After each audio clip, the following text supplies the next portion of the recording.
Alright, so September entry coming at ya. It's been a really busy month here. It's been a great month though. A lot of exciting news happened. The first thing that started off my month really was I got a phone call from the MOFA office, and MOFA is the Ministry of Farming and Agriculture, and they're a government agency that helps provide support and resources to farmers. Sort of, that's a way to do that. But so they'll help with animal vaccinations, getting fertilizers to communities, and support on farming practices and things like that.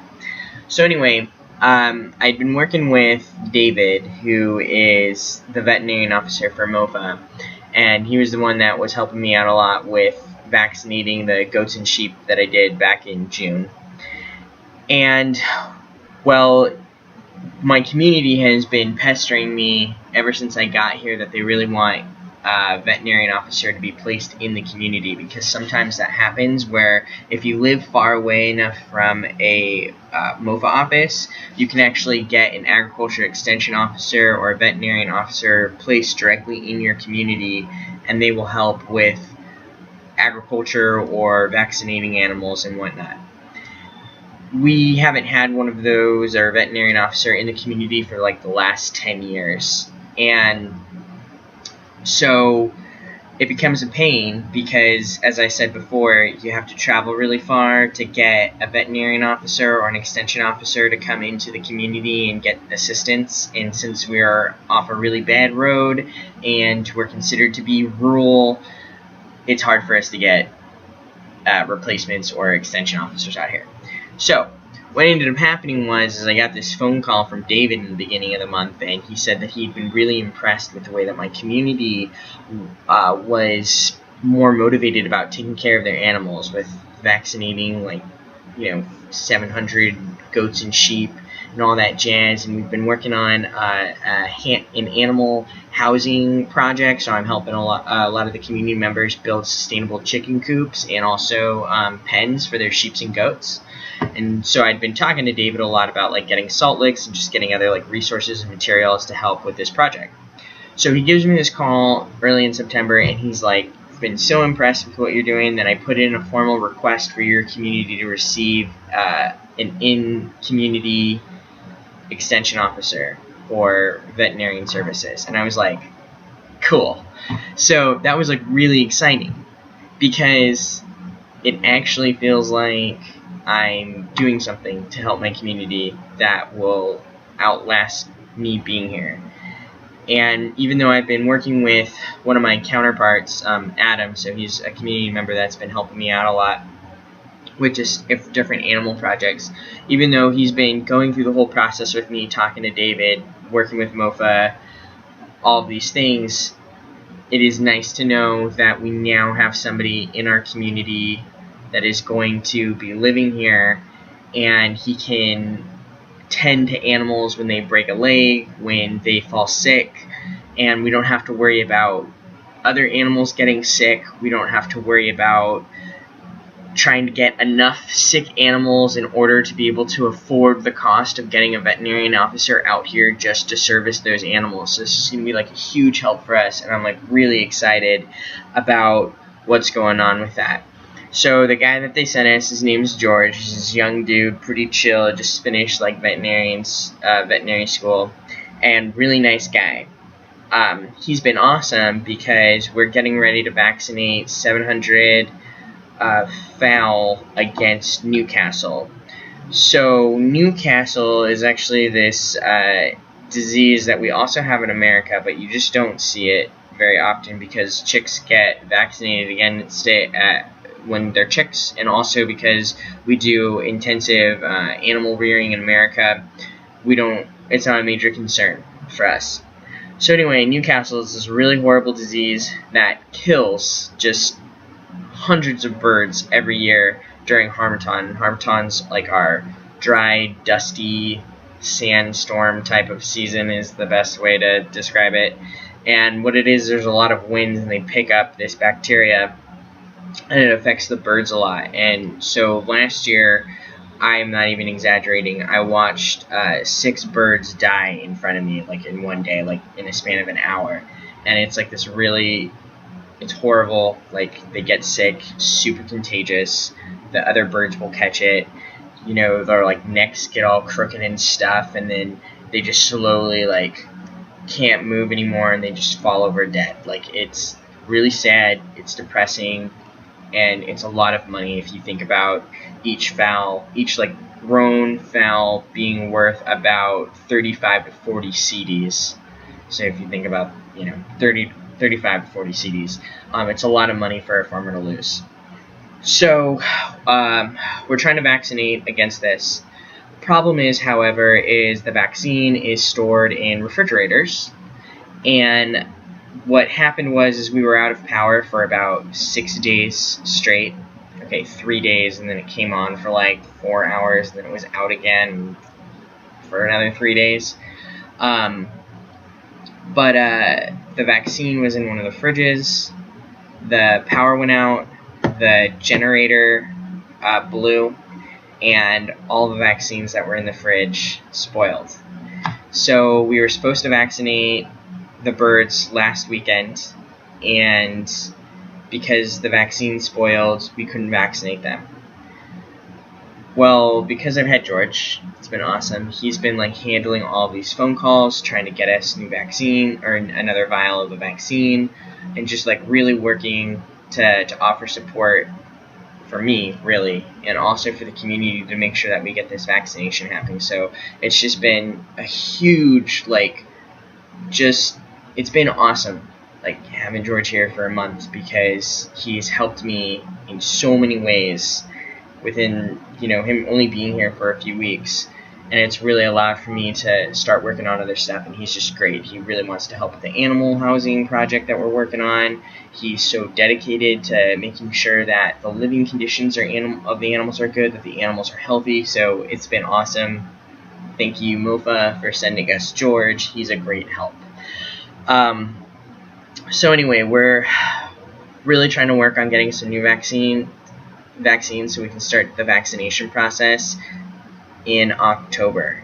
And it's a bit of a problem because Harmattan sets in about November, and we have to do 3 series of the vaccination in order for the agent to be active within the birds. So, and we've got a timetable that we're trying to work on. So it's going to be a bit of a scramble, but hopeful, and, you know, we're going with it. So that's news on that front. Yeah, so also we're like vaccinating dogs against rabies now in my community, which is like a big thing, and I didn't think people would be that interested in it, but George provided some motivation that made people more interested in it, and he may or may not have told people that if they got bit by a dog with rabies that they would start barking and biting people. The people would turn into dogs, kind of like thing. I mean, you know, I wasn't really cool with that, but it motivated people to sign up their dogs so they get vaccinated, and there's a lot of stray dogs around, so that's been a really interesting thing to work with, and also just it's been an interesting way to motivate people. And the morality behind the motivation is something that I've been like thinking about, but you know, we're going in a direction, and rabies kills a lot of people every year in Ghana because of rabid animals. So I guess this is improving the health of the community. So, you know, we're moving in that direction. Another thing that's been happening is I just got a grant funded to help me build some bee boxes. I've got a beekeeping association that I helped start here in my community, and it's great. We're going to build like 50 bee boxes, and we're going to do this whole training on how to build them and help with honey harvesting, and I love it because my community is like super motivated to be doing organic farming practices, so I've been working a lot with that, and organic farming is so much better for the bees. And the bees are going to help make the crops stronger because of cross-pollination, and we can make lots of money by selling the honey, and everybody likes honey in Ghana, so it's great. Really excited, and I've been working with This friend is Sia, who's been like keeping bees for like 20 years. Really cool dude, really knowledgeable, really motivated to just help other people learn how to keep bees. So it's exciting, and that's a meeting I have to go to later today to let them know that we got the money. And yeah, and then we're gonna start working on that project in a couple of weeks. So aside from that, I and 2 other volunteers decided to ride our bikes 13 kilometers to a community where there is this Canadian organization that helps with sustainable farming practices and techniques. And it's interesting because they actually have like ostriches there and emus, and so that's interesting. But they also have like fish farms, and they're like talking about sustainable fish farming, which is huge because like we should be farming more fish because everybody eats it, and fish farming is great because the water is so polluted here. So we're actually like talking about how to like clean or like have like healthy rearing of fish in pools of water.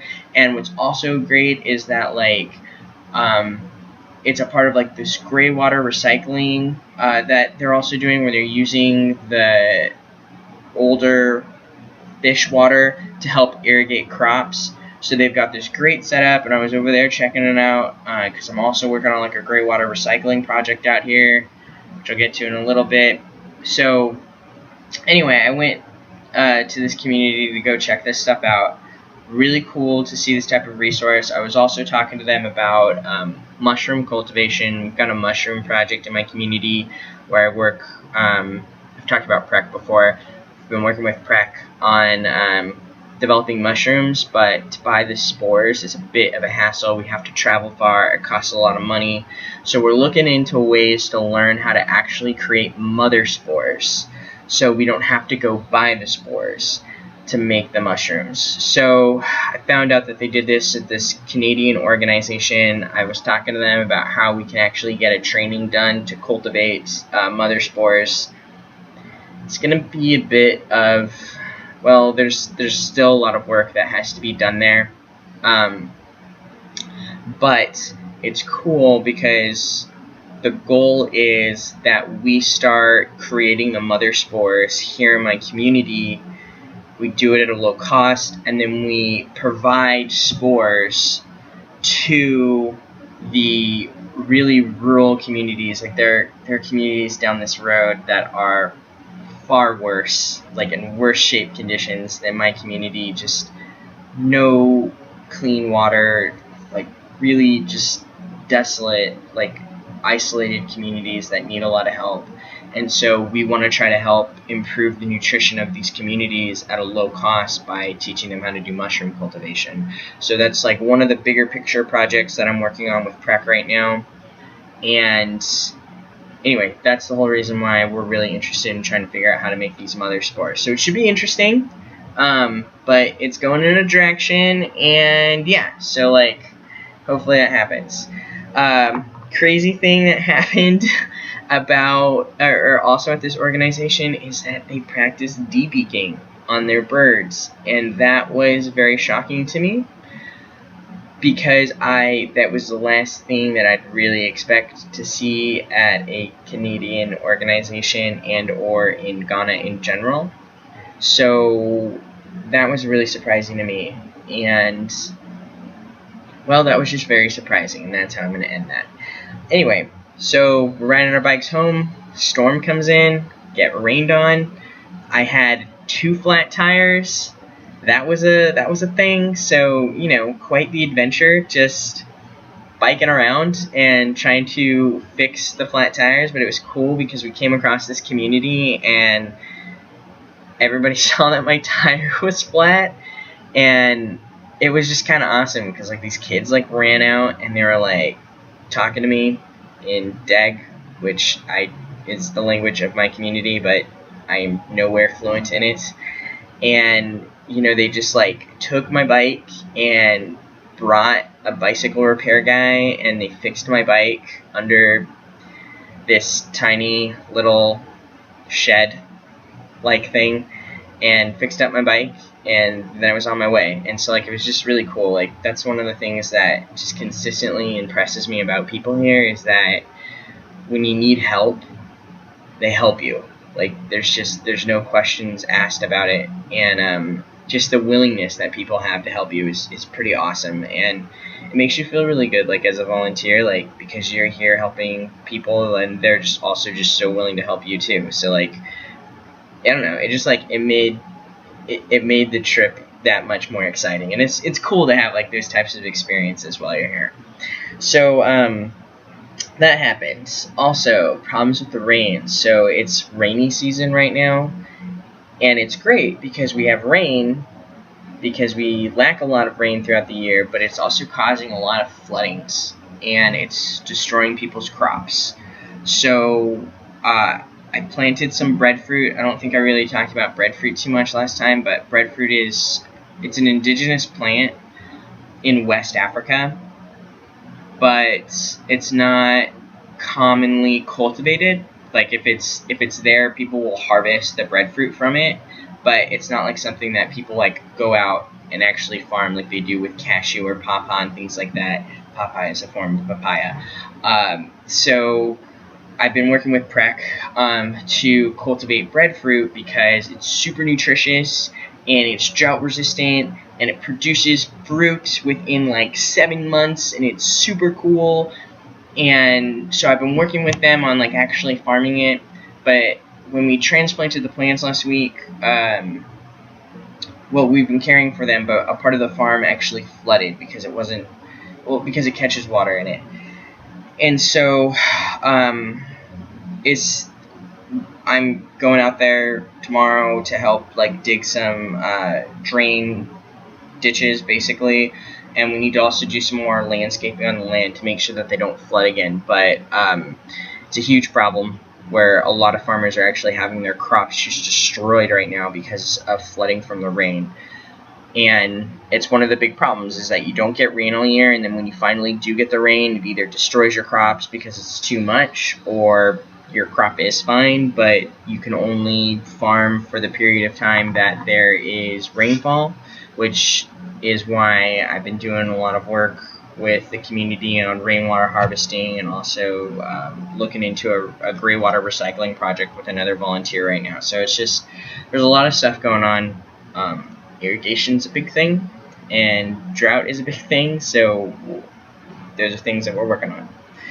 So aside from that, I'm doing a bicycle repair project, and my community is super stoked about that. I've talked before about how far we have to travel to get in and out of farm, and there's all of these spoiled bikes everywhere, and as I experienced, where I had to pay like 35 CDs to get a new tire because my tire spoiled as I was riding it to go learn about mushroom cultivation. It's really expensive, so a lot of people will have bikes, and then once they spoil, they just can't use the bikes anymore because they can't afford to pay them or pay for the repairs. So I'm working with the local bicycle repair guy in my community. We're gonna teach people how to fix up their bikes. We are working on replacing more expensive parts on bikes, and it's been great working with him. The community is super stoked. There's just like all of these bikes in front of the bike repair guy's shop right now, and he's just like going through, and we're taking inventory on the parts that we need. And I'm gonna like also be working on teaching women how to ride bikes, because a lot of the women in my community don't ride bikes, so it's gonna be bike riding with Brian. I wish there was a day of the week that started with B so we could have alliteration, but you know, hey. So that's one of the things that we're doing. Really excited about that project. My community's really excited about that project. Bikes are awesome. Bikes are just make such a huge difference for these farmers to help them get in and out of farm. So really excited about that. October is the month for the Nutrition IST, or in-service training, that I've been planning. Super excited about that. The health volunteers that I've been working with, amazing women, so intelligent, so wonderful. I've been learning a lot about nutrition from them. They've been learning a lot about nutrition from me and farming and stuff like that. So I'm really excited. We decided that we really wanted to target nutrition in the home. So we're working with a lot of mothers that are raising children, obviously, and we're working with them on improving the nutritional content of their food. We're talking about home gardens. We're talking about how to monitor the health of your kids, especially because it's a problem when you just don't have access to a clinic. And it's just been great. And so it's been a lot of work, a lot of stuff been going into planning this training, but it's finally happening next month. And so at the end of the month, hopefully I can give a really good report about what's going on. But anyway, this is a long video. Sorry. Okay, September's been great. Lots of good things have been happening. Animals, floods, not good, but things have been happening. And yeah, so it's been a good month. And I'm really excited about the things to come. Hope everybody back home is doing well. And yeah, I'll talk to you next month. I'm out.